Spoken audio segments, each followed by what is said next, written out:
Yo, we gotta talk about something. So we've been dealing with COVID basically since March of 2020, right? We've been in this pandemic. It's coming up on a year. Courthouses, even though trials are still not really moving and jails are starting to get overcrowded and dockets are still starting to get backlogged, courts are starting to get comfortable with certain COVID protocols though, right? And unfortunately, with everything that's in place, you're always going to find people who try to take advantage of it, okay? And I'm telling you right now, judges are aware that people who have warrants or who have missed a court date and now they try to come back into court, they call and say, well, I didn't pass the COVID screening, so they won't let me in. Judges are aware that people who don't have COVID are acting like they have COVID, so they don't have to come to court to avoid dealing with what happens once you get into court. Lawyers are aware, judges are aware, prosecutors are aware, court staff is aware, probation is aware, pretrial officers are aware. Everybody is aware of what's going on. Y'all aren't fooling anybody.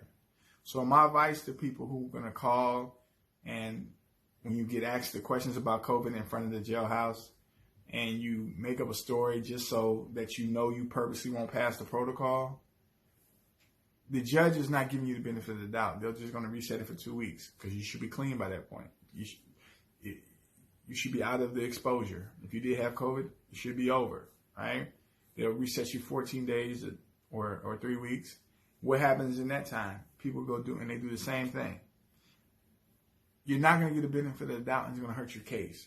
The judge is going to see you as a liar. So here's the thing. If you really do have COVID, right?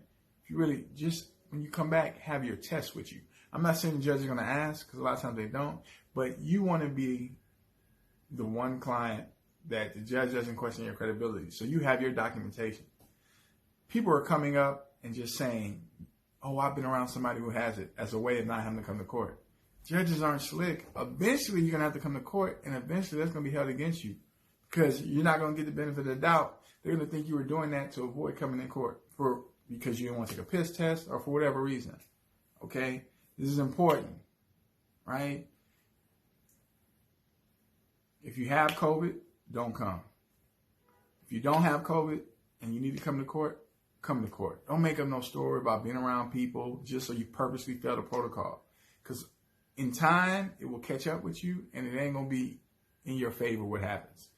This is an attorney telling you this. You're not getting the benefit of the doubt. Yes, that you're going to get that reset for 2 weeks or 3 weeks. And yes, you might get another one. But eventually, you're going to have to come to court and the judge is going to yell at you. And the judge might throw you in jail because they're not going to believe you because you're not going to have any documentation to back up anything you said. You think you're being slick in the moment, but in the long run, you're hurting yourself. In the long run, you're hurting yourself. So just answer honestly. Deal with whatever you got to deal with once you come to court, and just let's deal with it. Let your lawyer help you, right? Don't shoot yourself in the foot with this. Come to court if you need to come to court. Don't make up no stories because you're not going to get the benefit of the doubt. I promise you you're not. They know what's going on. They aren't stupid.